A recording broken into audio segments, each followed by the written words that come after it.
चत्तारि मंगलम अरिहंता मंगलम सिद्धा मंगलम साहु मंगलम केवली पनत्तो धमो मंगलम चत्तारि लोगुतमा अरिहंता लोगुतमा सिद्धा लोगुतमा साहु लोगुतमा केवली पनत्तो धमो लोगुतमा चत्तारि शरणं पौजामि अरिहंता शरणं पौजामि सिद्धा शरणं पौजामि साहु शरणं पौजामि केवली पनत्तो धमो शरणं पौजामि चार शरण चार मंगल चार उत्तम करे जे भवसागर थी तरे ते सकल कर्म नो आणे अंत मोक्ष तना सुखले अनंत भाव धरीने जे गुण गाय ते जीव तरीने मुक्ति जाय संसार माई शरण चार अवर शरण नहीं कोई जे नर नारी आदरे तेने अक्षय अविचल पद कोई अंगूठे अमृतव से लब्धि तना भंडार गुरु गौतम ने समरिये सो सदाय मनवांछित फल दाता है।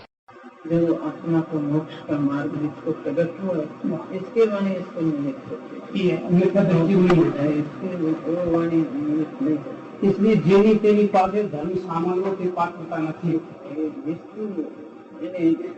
जिसकी जिज्ञासा हो तो सच्चा गुरु को पहचान ले, ये गुरु मेरे के लिए उपदेश मेरे आत्मा को प्रदान करेगा। जो सच्ची जिज्ञासा हो अपने आप पहचान लेता है, जो सच्चा गुरु। मानी जो प्रत्यक्ष में दिख रहा है ये आत्मानुभूति नहीं है इस उपदेश देने वाले को, तो उसकी उपदेश उसके प्रभु को नहीं सुनना चाहिए। तो कोई अपेक्षा बात है, ये अपने निमित्त होता है तो सच्चा गुरु नहीं, सच्चा गुरु होता है। जो जिसको निमित्त है तो जिज्ञास जो गुरु पास से जिन्हें सुना है, जो अपने पात्रता प्रकट हुई, ऐसा कोई मुमुक्षु सच्चा मुमुक्षु है तो अपने समझने के लिए वो समझता है, पर इसको गुरु नहीं मानता है, तो समझने के लिए समझता है, अपने सच्चा गुरु नहीं मानना इसको। वो साध्य करते वो जैसे तो सच्चा गुरु नहीं मानना इसको। बाद में બધું લાલચ છો ये पत्रता નથી इसको, उसको उपदेश सामने नहीं तो उसके सामने क्या गुरु सच्चा गुरु से लाभ होता है। शास्त्र में सच्चा गुरु से लाभ होता है,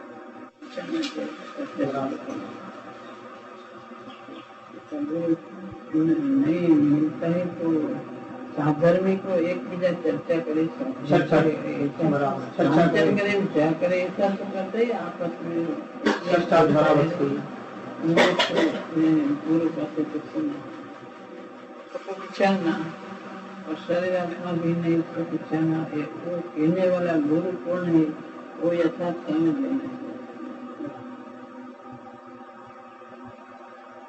ज्ञानी में नहीं बनता, परमात्मा वचन का में भी इसी प्रकार पंडित यथार्थ में कौन है समझना। वक्त का श्रोत वे वास्ते वक्त का श्रोत ऐसा चलता है चलता है अंदर चलता है चलता है पंचम का सत्यम।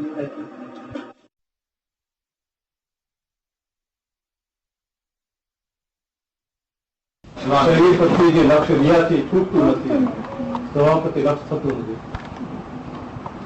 પુરુષાર્થ કરને से होता है आदि ने कब बुद्धि पर शरीर तेमू ने मुंह पर शरीर ऐसा अभ्यास रहता है, तो अभ्यास तोड़ना शरीर का अभ्यास संबंधित है। आप अभ्यास करना चाहिए कि मैं तो भीम नायक हूँ, ये शरीर को जोड़े कि जानता नहीं है तो भीम तत्व कहता महिमा पदार्थना बेन वारंवार विचार वांचन प्रति दृढ़ता तो करना चाहिए। पुरुषार्थ एक नायक नायक तत्व नायक देव विराट है, तो जड़ है चरित्र शरीर आत्मा दोनों भिन्न है, अनादित्य भिन्न है, तो पुरुषार्थ करना चाहिए। कभी किया नहीं है तो उसका स्वरूप हमारी समझ में आता नहीं।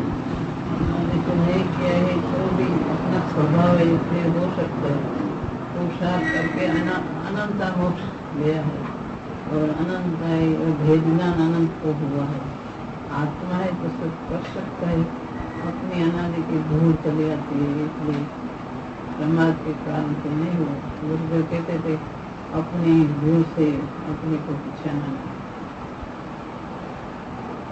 निजी नयन की आलस निर्का नयन हरीने પોતાના નયનની આળસને લઈને આત્માને પોતે ઓળખતો નથી, તે પણ પ્રભુને ઓળખતું નથી।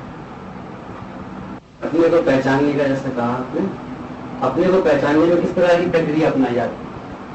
पहचानने की क्रिया अपने को ज्ञान स्वभाव है, ज्ञान को सब कुछ जान लेता है तो जानता है, पर को जानने के लिए मतलब करता है, अपने को जानने का प्रयत्न नहीं करता।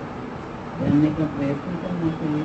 गुरुदेव बहुत बताया है, शास्त्र में भी आता है। तो प्रमाद करता है, रुचि नहीं है, जिज्ञासा नहीं है, पर में एक बुद्धि सुख मानता है, महिमा पर की आती है, आत्मा की महिमा भी नहीं आती। आत्मा की महिमा करना चाहिए, आत्मा को स्वभाव पहचानना चाहिए, उसका विचार करना चाहिए, वारंवार इसकी रुचि बढ़ाना चाहिए, तो करना चाहिए तो हो सकता है। आत्मा दिखता नहीं है, माता जी बाहर का सब दिखता है तो बाहर की महिमा झटके आ जाती है। तो बाहर आना में तो देख दृष्टि बाहर है, बाहर दिखने में, अंतर में दृष्टि देखे तो अपने आप दिखने में आता है। दृष्टि बाहर दृष्टि अपने को स्वभाव तक ले जाना चाहिए। आत्मा तो आत्मा ऐसा नहीं है कि देखने में नहीं आए, ज्ञान स्वभाव किसको नहीं जाने, सबको जाने। तो कोई जानता है, स्व को नहीं जानता है, कोई स्व पर प्रकाशक ज्ञान है, ज्ञान तो सबका अनंत है, लोकालोक और स्व पर प्रकाशक है तो सबको जान सकता है, और पुरुषार्थ नहीं सकता है तो नहीं जानने में आता है।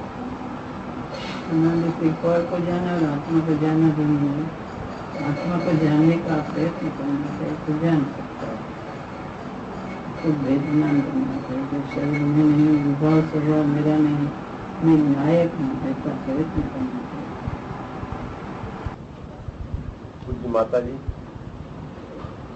हम हिंदी भाषी मुमुक्षुओं का यह परम सौभाग्य है कि हम पूज्य गुरुदेव श्री की 57 मंगल जन्म जयंती महोत्सव मनाने का पवित्र अवसर मिला है।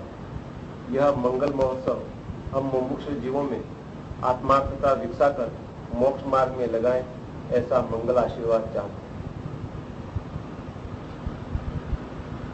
पूज्य माता जी, पूज्य गुरुदेव श्री નિશ્ચય ને સદા મુખ્ય ફરમાવતા હતા અને આગમમાં ક્યારેક નિશ્ચયને મુખ્ય તો ક્યારેક વ્યવહારને મુખ્ય દર્શાવે છે, તો બંને જુદા જુદા પ્રકારના કથનો પાછળ જ્ઞાની ધર્માત્માઓનો શું મર્મ છે તે કૃપા કરીને સમજાવશો।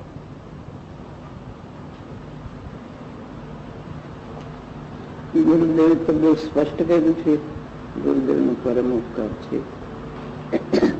નિશ્ચયની સદાય સાધકોને દૈવ પર દ્રષ્ટિ તો નિશ્ચય સદા મુખ્ય જ રહે છે, એને સાધક દશામાં દૈવ દ્રષ્ટિ મુખ્ય જ હોય છે, માટે એ નિશ્ચયને મુખ્ય ગુરુદેવ મુખ્ય કહેતા હતા। અને વસ્તુ સ્વરૂપ એમ છે કે જે ગુરુદેવ કહેતા હતા એમ છે, પણ જે શાસ્ત્રમાં આવે છે વ્યવહારને મુખ્ય, કોઈ વાર ને કોઈ વાર નિશ્ચયની વાત આવે તેમાં સમજાવવા માટે હોય છે।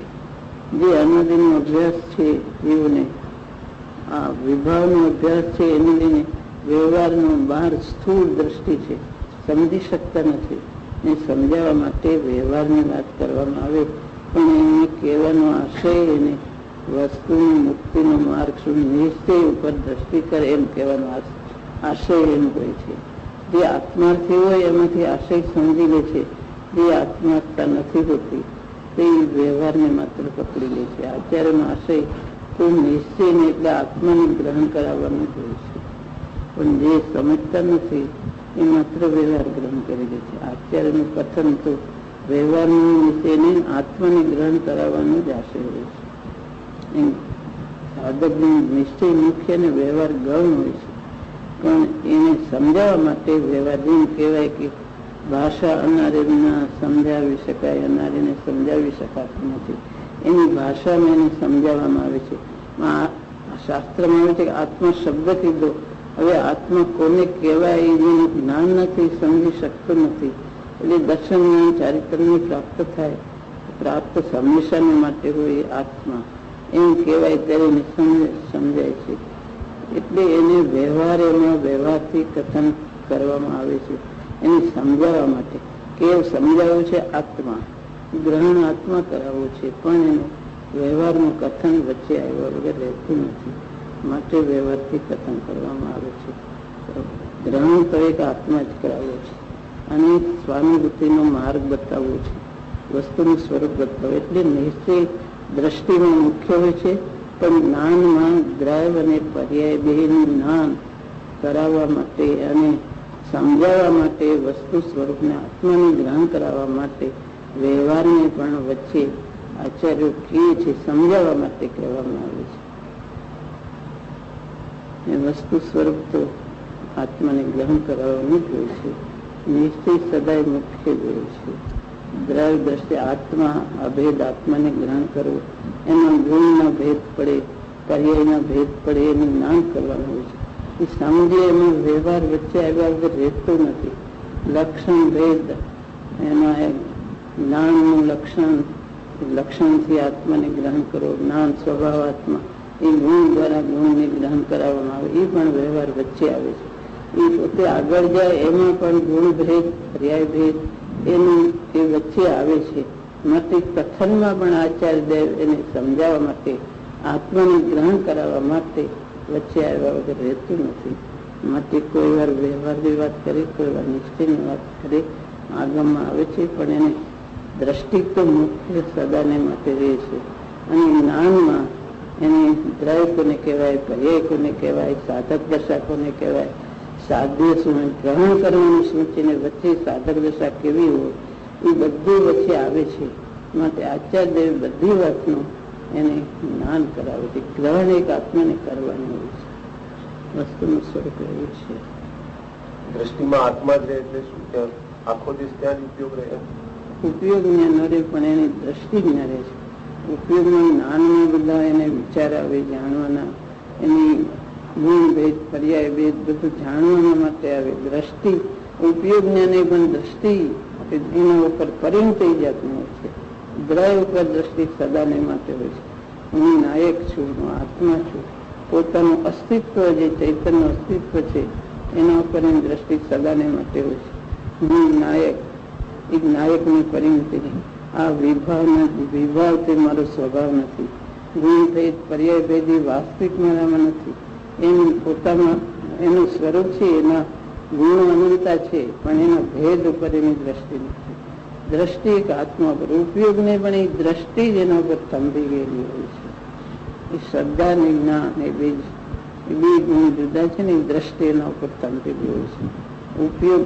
ઉપયોગમાં બધું આવે છે, જાણવામાં બધું આવે છે, પણ દ્રષ્ટિ એક નાયક ઉપર હોય છે. એ દ્રષ્ટિ એના ઉપર એવી સ્થિર હોય છે કે ગમે ત્યાં ઉપયોગ જાય તો ભેદની ધારા તો છૂટતી જ નહીં. હું નાયક છું એનો વિકલ્પ નહીં, પણ સહજ પરિણતિ જ હોય છે. નાયકતા એની સદાને માટે નાયકતાની પરિણતિ રહે છે. સ્વાનુભૂતિમાં હોય તો પણ નાયકની જે નાયક ઉપર દ્રષ્ટિ છે એ છૂટતી નથી. ગુણ ભેદ પર્યાય ભેદ એની સ્વાનુભૂતિમાં, એના જ્ઞાનમાં આવે છે, એના વેદનમાં આવે છે. ગુણ પર્યાય એના વેદનમાં આવે છે, પણ દ્રષ્ટિ આત્મા ઉપરથી છૂટતી નથી. દ્રષ્ટિ સદાને માટે એના ઉપર જ થંભેલી હોય છે. એટલે દ્રષ્ટિમાં નિશ્ચયને મુખ્ય છે અને જાણવામાં નિશ્ચય ને વ્યવહાર બંને હોય છે. દ્રષ્ટિમાં એક દ્રવ્ય જ મુખ્ય હોય છે ને જાણવામાં ગુણ પર્યાય દ્રવ્ય બધું, નિશ્ચય નહીં વ્યવહાર નહીં, નિશ્ચયનું સ્વરૂપ વ્યવહારનું સ્વરૂપ બધું જાણવામાં બધું હોય છે. આવું આપણે સમજીએ તો એનાથી આત્માની તીખી રુચિ કઈ રીતે થાય? આવું નિશ્ચયથી આ રીતે છે દ્રષ્ટિ અપેક્ષા, અને નિશ્ચય વ્યવહાર જ્ઞાનમાં આ રીતે હોય છે, એનાથી આત્માની રુચિ કઈ રીતે થાય? જાણવાથી આ સ્વરૂપ આવું છે આત્માનું, બહારમાં ક્યાંય નથી. આ વિભાવ મારો સ્વભાવ નથી. મારો સ્વભાવ એક નાયક જ છે. આ બધી આકુળતા છે, આ બધા વિભાવ છે, મારો સ્વભાવ નથી. હું ચૈતન્ય એક અનાદિ અનંત છું. એને દુઃખ લાગે, ભવ ભ્રમણનો થાક લાગે, અને અંતરમાં એક આત્મામાં શાંતિ ને આનંદ છે. એવી એને પ્રતીત થાય, રુચિ થાય, તો એ તરફ રુચિ થાય છે કે વસ્તુનું સ્વરૂપ આવું છે, બધું મારામાં છે, બહાર ક્યાંય નથી.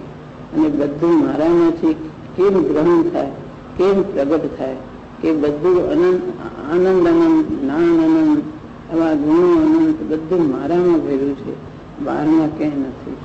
અને એના ઉપર આ વેદ ચૈતન ઉપર દ્રષ્ટિ કરવાથી, પોતાનું અસ્તિત્વ ગ્રહણ કરવાથી આ પ્રગટ થાય છે. એમ નિશ્ચય વ્યવહારને જાણવાથી પોતાના ચૈતન ઉપર દ્રષ્ટિ જાય. એની જેની જિજ્ઞાસા હોય એને કે આ ભવબ્રહ્મનો થાક લાગ્યો હોય, વિભાવથી થાક્યો હોય, આકુરતા લાગતી હોય, એનો ઉપાય એમાંથી મળી જાય છે. કે ચૈતન ઉપર દ્રષ્ટિ કરવાથી આત્માનું સુખ અને આનંદ પ્રગતિ છે, સ્વાનુભૂતિ પ્રગતિ છે. એ આ નિશ્ચય છે, આ વ્યવહાર છે. એમાં સાધક દશા વચ્ચે આવે છે અને એમાં સાધ્ય એક આત્માને ગ્રહણ કરી અને વચ્ચે આ સાધક દશા હોય છે. એમ નિશ્ચય વ્યવહારની સંધિ જાણે તેને મુક્તિનો માર્ગ મળે છે. એની તરફ રુચિ જાગે છે કે બસ આ અપૂર્વ આનંદ અને અપૂર્વ આશ્ચર્યકારી તત્વ આ છે, માટે એને ગ્રહણ કરવા જેવું છે. એમની ગ્રહણ થાય, એની રુચિ થાય, બધું થાય છે. અને સાથે સાથે ઉપકારી સત્પુરુષની મહિમા પણ આમાં આવી જાય, સંકળાઈ જાય. એમાં આવે જેને આત્મા સ્વરૂપ સમજવું છે એવા દેવગુરુ શાસ્ત્રી જે સમજાવે છે, જે આત્માનું સ્વરૂપ અનાદિ જે સમજ્યું નથી એને સમજાવનાર એવા સત્પુરુષ એની જ્ઞાની પ્રત્યે મહિમા એ વગર રહેતી નથી. કારણ કે આત્માનું સ્વરૂપ જે સમજાવે એના ઉપર એને મહિમા આવે છે. કારણ અનાદિથી જે માર્ગ મેળવ્યો નથી એ જે સમજાવે એના ઉપર મહિમા આવ્યા વગર એને રહેતી જ નથી. આત્માનું સ્વરૂપ આવું છે, આ આનંદ આનંદથી ભરેલો અપૂર્વ અનુપમ તત્વ છે. એ માર્ગ જેને બતાવે છે એવા ગુરુ ઉપર, દેવ ઉપર એને મહિમા આવ્યા વગર રહેતી જ નથી. કારણ કે અનાદિનો અજાણ્યો માર્ગ જે પોતાની જિજ્ઞાસા છે, એ જિજ્ઞાસા છે એ માર્ગ ગુરુદેવ બતાવે અને એ ભૂમિકામાં પોતે ઉભો છે. એ ભૂમિકામાં, કારણ કે અમુક જાતની ભક્તિની ભૂમિકામાં ઉભો હોય તેને મહિમા આવ્યા વગર રહેતી જ નથી. જ્યાં સુધી પોતે આત્માની જાણ્યું નથી એટલે જે જણાવે છે ને હવે ભક્તિ આવ્યા વગર જ નહીં. અને એવી દેવગુરુ શાસ્ત્રની મહિમા તો સમ્યક દર્શન પામે તો એની ભૂમિકા એ છે, માટે દેવગુરુ શાસ્ત્ર ઉપર એની ભક્તિ આવ્યા વગર રહેતી જ નથી. સમ્યક, કારણ કે વિતરાગ દશા ન થાય ત્યાં સુધી વચ્ચે રસસ રાગની ભૂમિકામાં ઉભો હોય તો એને આવ્યા વગર રહે જ નહીં. એની કઈ એની સાથે વિરુદ્ધતા નથી, એ વચ્ચે આવ્યા વગર રહેતું જ નથી. મુનિ હોય તો મુનિને વચ્ચે આવે છે. બધાને મુનિ શાસ્ત્ર લખે તો શરૂઆતમાં જીનેન્દ્ર ભગવાનને નમસ્કાર કરે છે, સિદ્ધ ભગવાનને નમસ્કાર કરે છે. મુનિને પણ સર આવ્યા વગર રહેતું નથી, તો વચ્ચે આવે જ છે. તો જિજ્ઞાસુ જે ભૂમિકા, જે માર્ગ જાણ્યું નથી એને તો આવ્યા વગર રહી જ નહીં. કારણ કે એ તો એને પોતે કઈ સમજતો નથી. અને જે અનાદિનો માર્ગ એવો ગુરુદેવે બતાવ્યો તેના પર ભક્તિ આવ્યા વગર રહેતી જ નથી. કારણ કે અનાદિનો આવો અજાણ્યો માર્ગ કે જે પોતે કઈ સમજતો નથી એવો માર્ગ જેને સમજાવ્યો એના ઉપર મહિમા એને આવ્યા જ કરે છે.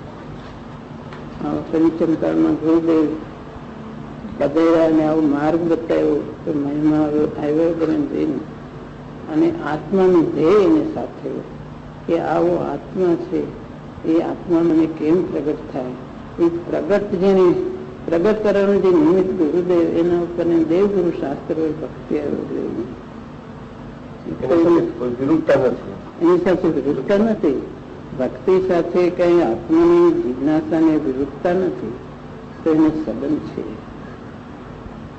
એને વિરુદ્ધતા નથી. સમ્યક દર્શનની ભૂમિકામાં પણ એ હોય છે દેવગુરુ શાસ્ત્રની ભક્તિ, અને મુનિઓને પણ હોય છે. એની ભૂમિકા પ્રમાણે હોય, એની પૂજા આદિ કાર્ય ન હોય પણ એને ભક્તિ હોય છે. અને સમ્યક દર્શનની ભૂમિકામાં એની કઈ વિરુદ્ધતા નથી કે એ રાગની ભૂમિકા છે ને આત્મા વિતરાગ છે એટલે એને આવે નહીં એવું નથી. એ વિતરાગ દશા પ્રગટ થાય ત્યારે એ છૂટી જાય છે. પણ વિતરાગ સ્વરૂપ આત્માનું છે, પણ એને દ્રષ્ટિમાં ગ્રહણ કર્યું. આત્મા નિર્વિકલ્પ તત્વ છે, એને દ્રષ્ટિમાં ગ્રહણ કર્યું પણ એને પ્રગટ નથી થયું જ્યાં સુધી વચ્ચે આવ્યા બધું.